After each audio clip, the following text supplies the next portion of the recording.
Oh my god. I think that counts as mine. What's up, my know-it-alls? I didn't know we started. That was rude. 1, 2, 3. What's up, my know-it-alls? Yes, welcome back to another Star Trek Lower Decks review with us, because we're just so cool. Episode 9. Episode 9, Season 4, The Inner Fight. That's right. Anybody who knows anything about Star Trek The Next Generation knows that this episode is a play on several different themes. I can't wait to get into it. But before we do me a favor, like the video, subscribe to the channel. It genuinely helps us grow in the algorithm. Lets everybody know that you want to be part of the Know-It-All Nation. Now, what does that mean? The more you share the videos, the more the community grows, the more we can do stuff like this and bring you awesome content. So, all of that out of the way. You heard what she said. Let's get into it.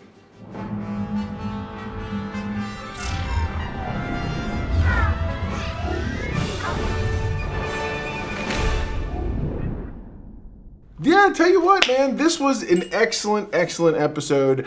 It's the penultimate episode of the season, which, as you know, for those of you who follow this channel, penultimate episodes are something we hold very, very sacred. They are sacred cows, if you will, in terms of what I expect from them. And this one's doing everything that it promises, especially that it's a two-parter. So let's get that out of the way right now.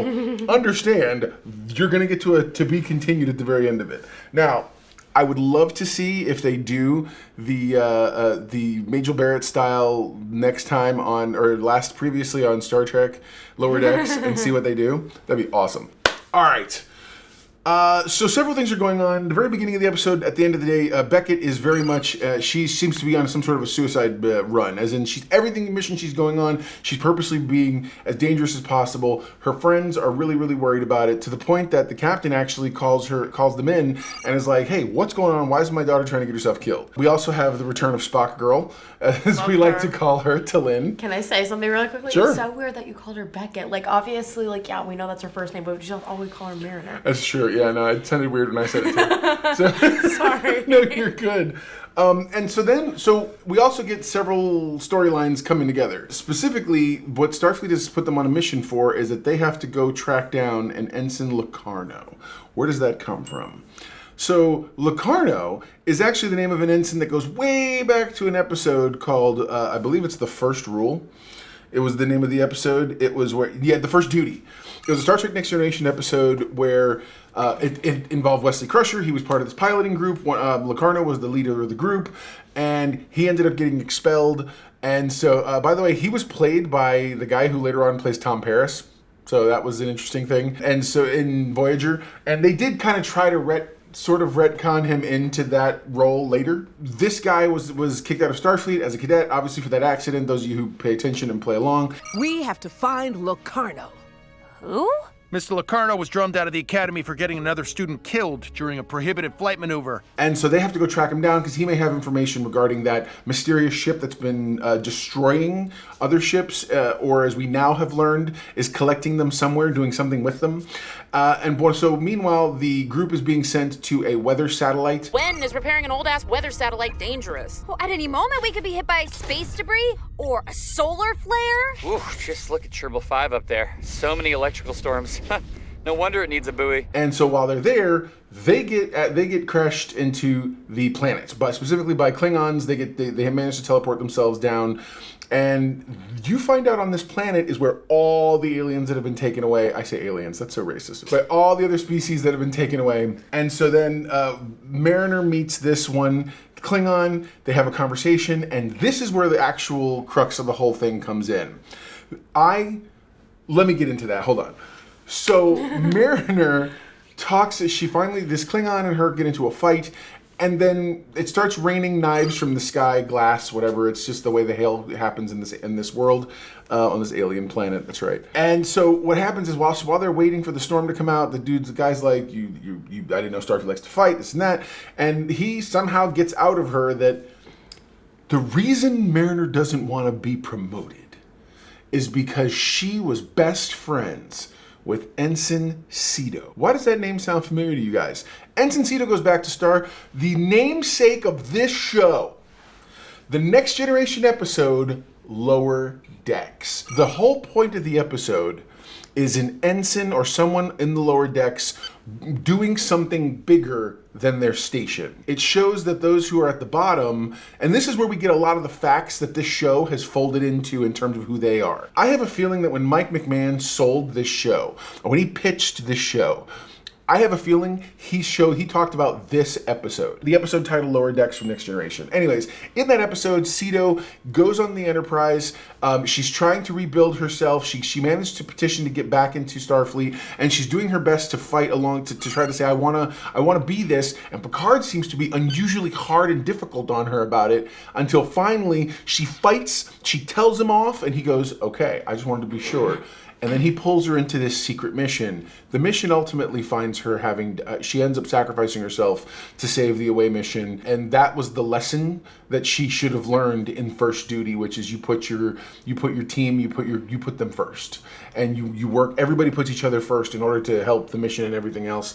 And so Mariner has been struggling with the fact that why does she want to be part of a system that saw her best friend get killed when ultimately, if being an ensign was good enough for Cedo, why does she have to do anything else? I don't want to be a general. I don't want to send my friends off to die.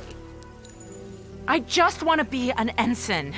If it was good enough for Cedo, then it's good enough for me. And it's one of those moments that it's really, it gave me an insight into the character of Mariner. It gave me an insight into, I think, this whole show. And I really do like and appreciate that particular, I like it. What did you think?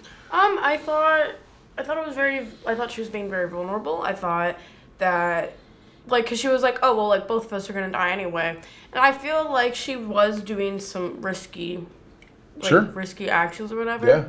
So, yeah. And then after she got that out, she, like, gave him a big old hug. So I think she really needed to get it out, but she just didn't know how to tell her friends. Overall, I'm really happy with this episode as it opens up. So then after this particular moment, you see her she becomes very Starfleet. I'm actually interested really to see, one, how this behavior is going to affect her going into the next episode and actually into next season potentially. Yeah. So seeing if they're just going to kind of wipe the slate clean and she's going to more or less be the same sort of Beckett that she's always been, or she's going to be this new Mariner that we are learning and finding moving forward. That'll be very interesting. But the episode ends with her being transported up to that alien ship. Meanwhile, the Klingons help fight and they take over the Klingon captain's ship again. It wasn't just Klingons, though. Sorry. No, go ahead. Okay, sorry. I know that he's talking about all this Star Trek-y stuff, but he's forgetting so many parts. Oh my gosh. Okay, so basically what I'm trying to say, the people who talk like this, and then the people with the cone ears, and then Spock Girl's cousins or whatever, and then Tendi is like people, I don't know their names. Orions. Yeah. They're all there. They're all there because that's from the space people, the people who zapped them. And so they're all fighting, and then Mariner gets transported somewhere. We don't know where she gets transported. And then the Klingon guy was like, okay, no, like, she wouldn't do this. Like, she's a warrior or whatever. And then so they just planned this revolt against the other Klingon ship that basically zapped Starfleet there. So that happened. And then there's a whole, it's not a B plot, but he hasn't talked about the B plot at all. Basically, it's Rutherford, the big yellow guy, and then the captain. I love you. I don't know his name, but I pay attention. No, I got you. And so it's them three, and they're trying to figure out where to find this Nick guy. They have to go on this planet, and they're trying to get this information, and then there's this thing. Have you guys ever seen Zoltar, like if you go to the beach? Yes. That's what he reminded me of, because he's like doing the thing, and it just sounds like a robot. And she was like, no, like, I'm gonna get this information. She goes, I'm not fooled by you, you're a puppet, and picks him up. I'm not intimidated by a puppet. Who's pulling the string? Tell me who your master is, you fake puppet. Definitely not a puppet, even though I thought it was a puppet or a robot or whatever. And then the bounty hunter guy gets it. And then so after, she was like, yeah, we did complete our mission. And Rutherford's like, what do you mean? The bounty hunter comes around, and then it's that one guy with the mustache. Phillips. Wow. Phillips? Do you know how sweaty and uncomfortable a full-face helmet gets? Yeah, it's him. Now, as you were saying, she gets zapped. You can continue. Right. So Mariner gets as Mariner does, which is she suddenly, when all these aliens are fighting one another, these species rather, she jumps in and tries to sort of talk them down, very Starfleet-like, give them a rah-rah speech, and then poof, she gets transported up to that ship. The ship turns around and leaves. And so then we find out she wakes up on that ship. That's Nick Locarno.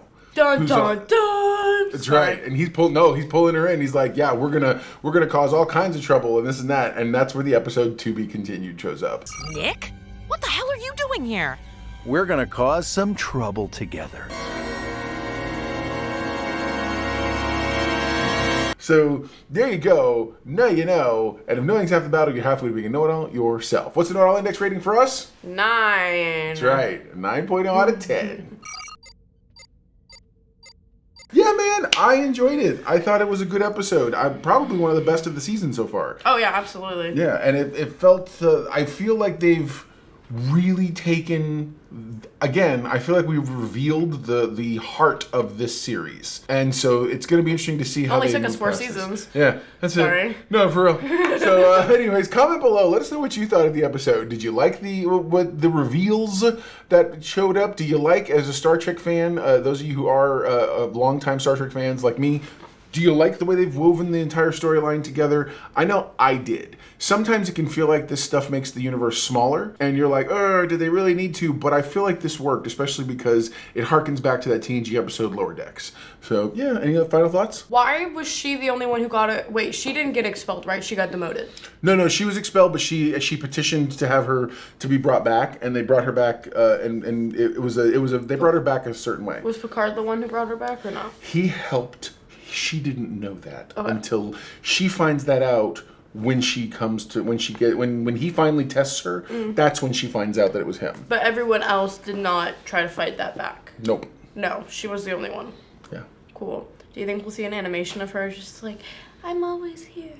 Oh my gosh, I could totally see them doing that. Yeah, let's. Because if we saw real life Boimler and Mariner and Well, I don't think they'll real life, but I think they'll show her. I think they'll No, do I know what that, they've but done. I'm saying if we can do a crossover episode of them in real life, I'm pretty sure we can animate her. Oh yeah, absolutely, hands down, absolutely, and I think we are. Whether it's a flashback, we just saw or an animated version of Nick. What's his face? Locarno, yeah. Yeah, him. Who really was just the same guy who plays Tom Paris in Voyager, which is pretty funny. Anyway, and so I think it's smart that they made him look rough around the edges to offset. And one of the guys on the forum group that I'm in, the Discord that I'm in, talks about from Buffer Time. He talked about that he goes, I wonder if we're going to get Tom Paris next episode, which I think would be awesome because then you have like the same actor who played the same character in both ways. Anyway, but yeah. My theories were all wrong. All completely wrong, apparently. Had no idea who this guy was. Sorry to disappoint anyone.